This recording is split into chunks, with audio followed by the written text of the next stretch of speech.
তাই ডানাকেও পাবলিক স্কুলে পাঠানো হবে। ডানা তা মানতে পারছিল না। সে 1 সপ্তাহ খাবার খায় না, যদিও সে পরে লুকিয়ে খাবার খায়। আর তাকে খেতে লেসলি দেখে ফেলেছিল। ডানা স্কুলে প্রথম রাতে রান্নাঘর থেকে তার লুকিয়ে রাখা কুকিজগুলোকে ধরেছিল। ডানা সম্পূর্ণ খারাপ কাজ করেছিল। ডানা স্কুলে সবাইকে বলে, এই মেয়েটিকে দেখতে পারছো? এই মেয়েটি আমার সাথে কথা বলছে। তার মানে এই নয় যে তার সাথে আমার সম্পর্ক আছে, সে শুধু আমাদের কাজের মেয়ে। ডানা এক প্রকার অপমান করে লেসলিকে। লেসলি রেগে যায় ও বলে, আমি কাজের মেয়ে না। ডানা বলে, না, তুমি কাজের মেয়ে। এইসব নিয়ে তাদের মধ্যে তর্ক হয়। পরে তারা অস্বাভাবিকভাবে চিৎকার করে ঝগড়া করতে লাগলো। স্কুলের বাচ্চারা তা দেখতে থাকে তাদেরকে। তারা ক্যাফেটেরিয়াতে ঝগড়া করতে থাকে। বিজ্ঞান ক্লাসের সময় তারা একে অপরকে ধাক্কা দিতে থাকে।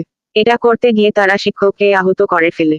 তিনি মেঝেতে পড়ে যান এবং আঘাত পান নাকে। স্কুলের বাচ্চারা ভাবতে শুরু করে তারা পাগল।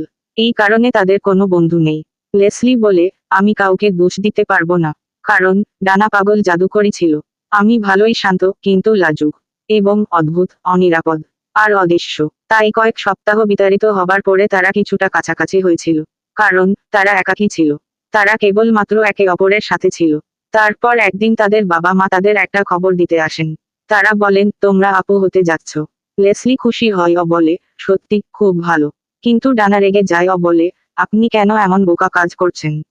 উনাদের একটি ফুটফুটে একটি ছেলে সন্তান হয়। তারা খুব খুশি হন। ডানার বাবা লেসলির মাকে বলে, সে আমাদের জন্য মূল্যবান।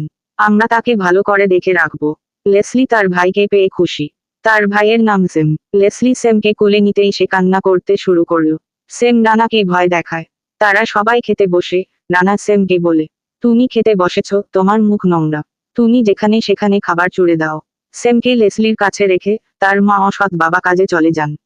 লেসলি সেমের স্থায়ী বাবুর্চি হয়ে যায়। সেম ছিল অনেক দুষ্টু। সে পাগলের মতো ছিল।